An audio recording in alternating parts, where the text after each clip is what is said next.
Tu crois que ta carte de crédit est neutre, tu crois que les banques t'aident. Et si je te disais que dans la majorité des cas, ils t'éloignent d'Allah et te poussent vers le riba sans que tu t'en rendes compte. Reste bien jusqu'à la fin, car l'erreur numéro 7 n'est pas seulement une faute financière, mais un péché grave selon l'islam.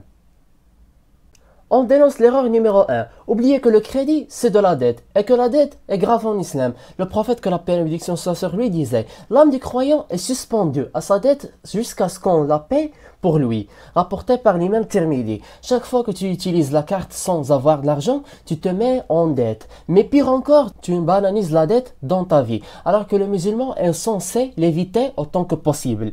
Et cette banalisation conduit directement à la deuxième erreur, encore plus lourde. Alors l'erreur numéro 2, entrer dans des contrats contenant du riba, l'usure. Beaucoup de cartes de crédit ont des clauses d'intérêt en cas de retard. C'est du riba, un des péchés les plus graves dans notre religion. Allah a dit, ô vous qui avez cru, craignez Allah et abandonnez ce qui reste du riba, si vous êtes croyants. Surat Al-Baqarah, le verset 278. Même si tu paies à temps, tu scelles un contrat qui autorise le riba, ce qui est déjà une faute selon de nombreux savants. Et même si tu évites le riba, il y a un autre poison silencieux dans ta carte. Donc on parle de l'illusion de la possession. Tu crois que l'argent est à toi. Tu dépenses comme si l'argent t'appartenait, alors que tu dépends d'un système bancaire qui te manipule. Ton cœur s'attache à ce qu'il ne possède pas et tu oublies ce qui suffit à Allah, il leur suffit. Surat At-Talaq, le verset 3. Mais ce piège de la consommation a un autre visage, encore plus rusé. C'est utiliser la carte pour des choses futiles ou haram.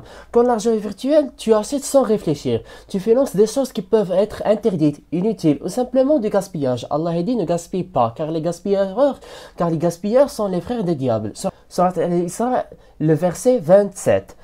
Et maintenant, prépare-toi à entendre ce que les banques espèrent secrètement que tu ne comprendras jamais. Ce que tu deviens esclave du système bancaire. Plus tu as de cartes, plus tu crois que tu contrôles, mais en réalité tu es suivi, noté, classé et piégé. Tu n'es pas libre, tu es un client rentable. Mais il y a une erreur que même les musulmans pratiquants font sans y penser.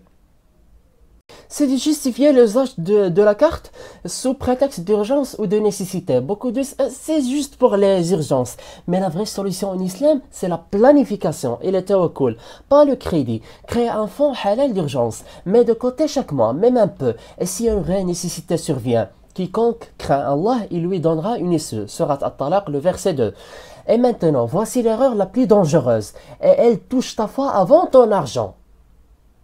L'erreur numéro 7, s'habituer à vivre dans un système de riba sans le dénoncer ni le quitter. Quand tu sais que la carte contient du riba, mais tu continues, quand tu scelles un contrat bancaire douteux, mais tu fermes les yeux, c'est que le cœur s'est endurci et que la foi a été affaiblie. Le prophète, que la paix soit sur lui, a maudit celui qui mange le riba, le fait, l'écrit et en est témoin. Sahih Muslim. Mais il n'est jamais trop tard pour revenir. Et voici comment. Alors, des solutions concrètes et conformes à l'islam.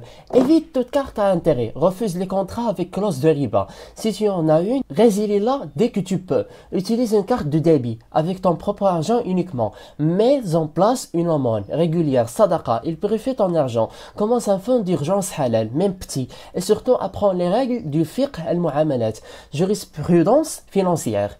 Le vrai musulman n'est pas celui qui suit la foule, mais celui qui suit la loi d'Allah, même seul. Tu veux réussir financièrement? Commence par être halal. La baraka n'est pas dans les chiffres, elle est dans l'obéissance. Et je m'interroge, comment es-tu intéressé à ce contenu sans que tu aies une vidéo précédente dont on parle de la liberté financière? Watchlist, c'est un héritage cognitif à l'humanité. À très bientôt.